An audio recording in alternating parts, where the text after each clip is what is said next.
शिक्षणाची संकल्पना अत्यंत व्यापक आहे. म्हणून शिक्षणाचं स्वरूप जेव्हा आपल्याला विचारलं जाते किंवा शिक्षण प्रक्रियेचे प्रकार विचारले जाते किंवा शिक्षणाचे प्रकार विचारले जाते, त्यावेळेस आपल्याला या सर्व शिक्षणाचा विचार प्रामुख्यानं करावा लागतो.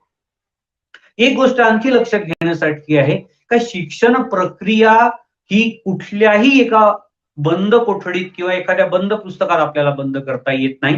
ती संकल्पना अत्यंत व्यापक अशी आहे. म्हणून आपल्याला स्वरूप लक्षात घेणं किंवा त्याचे प्रकार लक्षात घेणं आणि त्याची वैशिष्ट्ये लक्षात घेणं अत्यंत गरजेचं आहे.